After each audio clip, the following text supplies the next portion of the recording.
We have the very first Air Jordan 1 of 2021. This is the brand new Jordan 1 Volt Gold that officially drops this Saturday on January 9th for a retail price of $170. I picked this up a little early from Flight Club and just got it in, so I was so excited to show you guys this sneaker, both up close and on feet. So be sure to hit that subscribe button to keep it locked to the channel for all of my future reviews. I love helping you guys get all the sneakers that you want to get, especially here in 2021. So I'm going to show you everything you need to know about this Volt Gold Jordan 1 to lay out all the facts, all the changes, and show you some of the differences between this Jordan 1 and some of the stuff we saw in 2020. This sneaker is actually a lot different than some of the previous Jordan 1s that we've taken a look at so far. So I'm excited to dive into the video, so let's go and start checking out the Volt Gold Air Jordan 1. So to get it started here, we have the sneakers on feet, and I want to lay out the sizing and the fit for you guys first. This is, of course, an Air Jordan 1. This is the first one that we've seen of 2021, and while some of the physical differences look a little bit different, the sneaker is just the same in terms of the fit as all the stuff we saw released last year. So I do recommend going true to size or even down a half size for a little bit more of a snug fit. I do typically like to go down that half size for a more true fit in my opinion, but true to size works just as well. This is a sneaker that is a brand new colorway. It does look pretty similar to a Jordan 1 mid that came out last year, but definitely something pretty new. It is made up of entirely white, black, Volt, and a yellow color.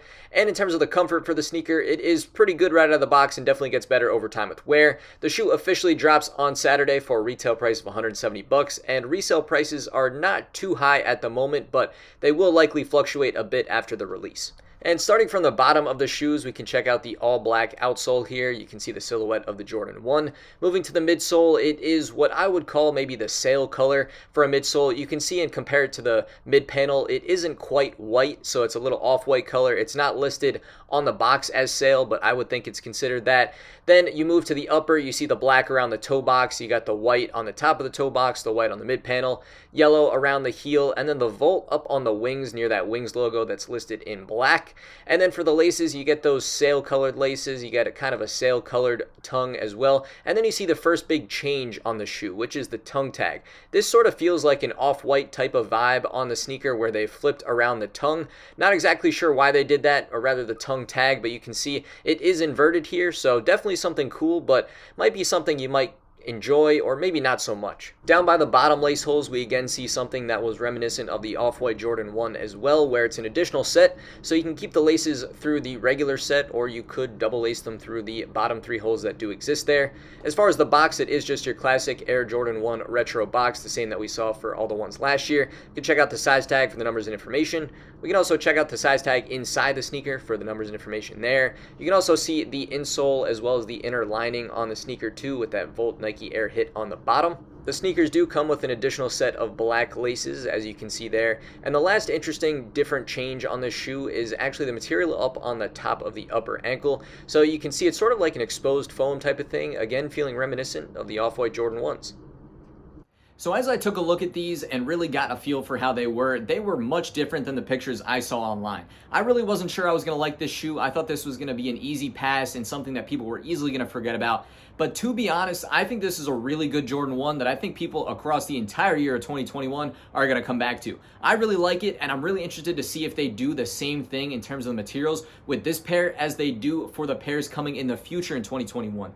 I really like the addition of the sail colorway that they put on this shoe. It actually isn't even quite listed as sail. I'm going to call it that because it's that off-white kind of eggshell color of the white that we see on the shoe here. So it's the laces, the midsole that I mentioned, and I just think it looks really good. I love that kind of tint that is a little bit different than the white. That gives a little bit of a better accent. And this exposed kind of foam material that's similar to like an off-white type of feel, especially going with the lace holes down at the bottom, giving that off-white Jordan 1 feel. I just think they did a lot right and taking, maybe some nods from some other things, putting it together with this. The colors actually look pretty good in hand, and I was decently impressed. So I'm a fan. I think it actually came out a lot better, and I think a lot of people are going to want to pick these up on Saturday. But let me know what you guys think. As for my final rating and opinion on a scale out of 10, it is pretty positive for me, so I'm going a 9 out of 10. I really don't think you'll be disappointed after checking out this shoe in hand, given everything that's going on. The one main factor is just the tag on the tongue. That might be a love it or hate it thing. I'm not sure if everyone's going to totally bite for that. It does feel a little weird to me, but I don't know. I don't mind it so much because it's kind of translucent and you can't exactly see it, so I think it's fine with me. But I'd love to know what you guys think in the comments down below. I want to thank you guys for stopping by the video. Be sure to hit that subscribe button, and I'll catch you guys again real soon on the next video.